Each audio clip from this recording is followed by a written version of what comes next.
और मैं आपको बता देता हूं, देखिए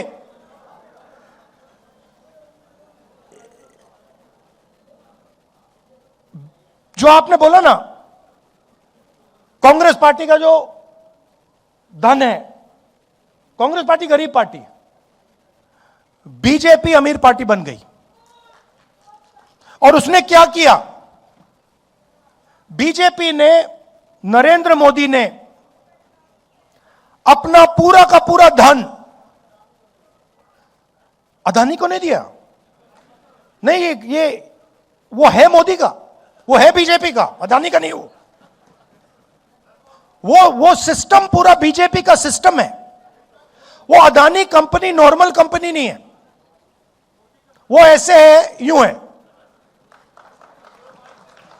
और पूरा का पूरा जो स्ट्रक्चर है, फाइनेंशियल स्ट्रक्चर है, बीजेपी का फाइनेंशियल स्ट्रक्चर, वो अदानी कंपनी में है।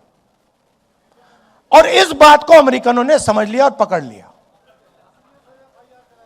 इसीलिए अमेरिका में केस किया है। भाई और बहनों, वो केस अदानी जी के खिलाफ नहीं है, वो केस सीधा मोदी जी के खिलाफ है।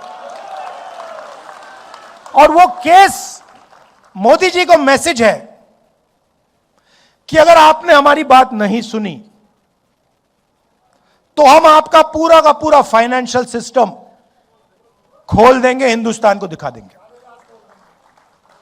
तो अब नरेंद्र मोदी जी हिंदुस्तान के प्रधानमंत्री नहीं रहे हैं, वो अब अमेरिका का काम कर रहे हैं। और जब मैं ये बात पार्लियामेंट में कहने जा रहा था, नरेंद्र मोदी भाग के निकल गए। आंख में आंख नहीं मिला सकते।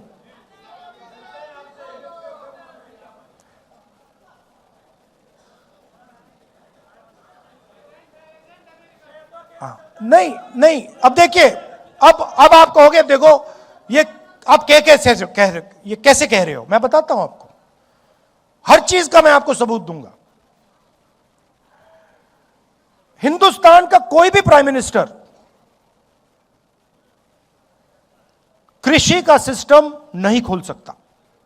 बाकी दुनिया के जो किसान हैं, उनके लिए हिंदुस्तान का प्रधानमंत्री कभी नहीं खोल सकता है। नरेंद्र मोदी नहीं करना चाहता था। कैसे मालूम? क्योंकि मैं 4 महीने से पता लगा रहा था कि भैया ये जो अमेरिका की ट्रेड डील जो है, ये रुकी क्यों है। अनऑफिशियली पूछ रहा था मैं, और हर बार जवाब आ रहा था, कृषि के मामले पे हम कॉम्प्रोमाइज नहीं करेंगे। मेरा भाषण हुआ,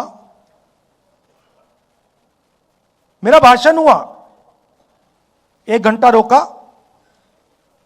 फिर शुरू हुआ, फिर रोका, फिर शुरू हुआ, फिर रोका, फिर शुरू हुआ। उसके बाद में तकरीबन 6 बजे शाम को, जैसे ही प्रधानमंत्री पार्लियामेंट से भाग के गए, उसके एकदम बाद प्रधानमंत्री ने ट्रंप को फोन किया। कैबिनेट से नहीं पूछा, ये हमारे कृषि मंत्री हैं, इनसे नहीं पूछा, गडकरी जी से नहीं पूछा, फॉरेन मिनिस्टर से नहीं पूछा, सीधा फोन लगाया और ट्रंप को कह दिया कि भैया मामला फिट है, डील साइन कर दूंगा। और ट्रंप ने ट्वीट कर दिया, जो काम 4 महीने के लिए रुका हुआ था,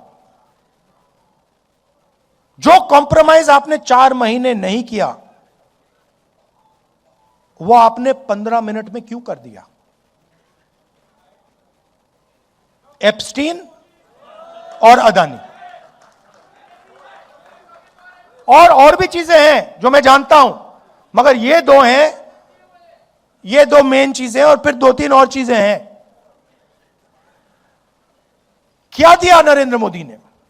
हिंदुस्तान का पूरा डेटा पकड़ा दिया। अगर अमेरिका को चाइना से मुकाबला करना है, चाइना के पास दुनिया का सबसे बड़ा डेटा का पैकेज है, नंबर 2 पे हिंदुस्तान का है। हिंदुस्तान के डेटा के बिना अमेरिका चाइना के सामने खड़ा नहीं हो सकता, सीधी बात है। नरेंद्र मोदी ने आप सबका डेटा, हिंदुस्तान की जनता का डेटा सारा का सारा अमेरिका को दे दिया। हमारा डेटा अमेरिका कहीं भी रख सकता है, अमेरिका में रखना चाहता है अमेरिका में रख सकता है। 20 साल का टैक्स हॉलिडे दिया उनको, और हम अपने ही डेटा को चेक नहीं कर सकते। हम उनसे नहीं कह सकते कि भैया इस डेटा का ऐसे प्रयोग नहीं करोगे। गया, मानो सऊदी अरेबिया ने या रूस ने अपना पूरा का पूरा तेल अमेरिका को दे दिया। यह नरेंद्र मोदी ने किया। दूसरी बात, नरेंद्र मोदी जी ने कहा कि हर साल 9 लाख करोड़ रुपए का माल हम अमेरिका से खरीदेंगे। 9 लाख करोड़ रुपए का माल हम अमेरिका से खरीदेंगे। मैं आपसे पूछना चाहता हूं, अगर 9 लाख करोड़ रुपए का माल हम अमेरिका से खरीदेंगे तो हमारे बिजनेस क्या करेंगे? हमारे स्मॉल मीडियम बिजनेस क्या करेंगे? तो डेटा दिया, वायदा किया कि 9 लाख करोड़ रुपए का माल खरीदेंगे। कपास, सोया, फल, बादाम, अखरोट, दाल। अब अमेरिका के जो किसान हैं वो अपना यहां बेचेंगे। अमेरिका के खेत बड़े बड़े 500 एकड़ 1000 एकड़ की पूरी पूरी मैकेनाइज्ड। हमारे खेत 5 एकड़ 2 एकड़ 3 एकड़, यहां पे कोई मैकेनाइजेशन नहीं। सारा का सारा माल उनका अंदर आ जाएगा, खत्म कर देगा। और आखिरी बात जो गौतम जी ने कही, हमारी एनर्जी सिक्योरिटी। अभी आप देखना क्या होने वाला है यहां पे। ये स्टेट ऑफ हॉर्मुज जो बंद हुआ है, अभी आप देखना हिंदुस्तान में क्या होने वाला है। अभी तो शुरुआत हुई है। क्यों? क्योंकि नरेंद्र मोदी ने हिंदुस्तान की एनर्जी सिक्योरिटी अमेरिका को दे दी। अमेरिका को कह दिया कि भैया आप बताओ हमें कि हम कहां से तेल खरीदें, कहां से गैस खरीदें। आप चाहते हो कि रूस से ना खरीदें, नहीं खरीदेंगे। चाहते हो ईरान से ना खरीदें, नहीं खरीदेंगे। चाहते हो इराक से ना खरीदें, नहीं खरीदेंगे। आप बोलो। ये चीजें नरेंद्र मोदी ने दी। लिया क्या? कुछ नहीं। हमारा जितना पहले टैक्स था उससे ज्यादा हो गया। हिंदुस्तान को यूएस डील से कुछ नहीं मिला, जीरो। अमेरिका को सब कुछ दे दिया। क्यों? क्योंकि नरेंद्र मोदी एप्स्टीन के कारण, अदानी के कारण, अपने फाइनेंशियल स्ट्रक्चर के कारण कॉम्प्रोमाइज्ड हो गए हैं। नरेंद्र सरेंडर हो गया है। अब हमारे सामने बहुत बड़ा मौका है कि हम अब हिंदुस्तान को बदलने की राजनीति करें। सिर्फ इलेक्शन जीतने वाले नहीं, मगर हिंदुस्तान की जो गरीब जनता है, जो दलित हैं, आदिवासी हैं, पिछड़ा वर्ग है, माइनॉरिटी है, गरीब जनरल कास्ट के लोग हैं,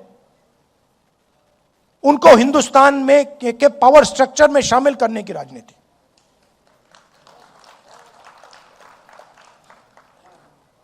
और उसके लिए आपको आपके दिल में कुछ होना पड़ेगा।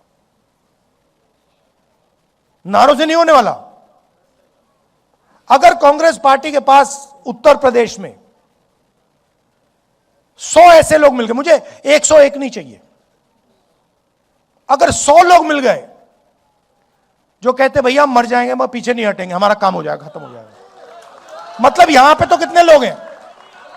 यहां पे 1000 लोग हैं। मैं तो छोड़ो, 1000 छोड़ो, मुझे बस ये 100 चाहिए जो कहे कि भैया हम मर जाएंगे मगर ये जो हमारा लक्ष्य है इसको हम नहीं छोड़ने वाले, काम हो जाएगा हमारा। आप सब आए, आपने इतनी एनर्जी दी, इतना प्यार दिया, इसके लिए दिल से आपका धन्यवाद करता हूं। और मैं आपको सिर्फ कहना चाहता हूं कि मेरे लिए अंबेडकर जी का संविधान, गांधी जी का संविधान, यह सबसे जरूरी चीज है और इसकी हम मरते दम तक इसकी हम रक्षा करेंगे। आप सबका बहुत बहुत धन्यवाद। न्याय योद्धा साथियों, एक प्रस्ताव आया है, न्याय योद्धा राहुल जी, एक प्रस्ताव आया है इस सभागार में, वो मैं आपके समक्ष रखना चाहता हूं। आप सबका उसमें समर्थन चाहूंगा। एक मिनट जरा प्रस्ताव को ध्यान से सुनिए। ये प्रस्ताव आया है बैकवर्ड दलित माइनॉरिटी फोरम की तरफ से, और ये प्रस्ताव है भारत रत्न हेतु मांग पत्र।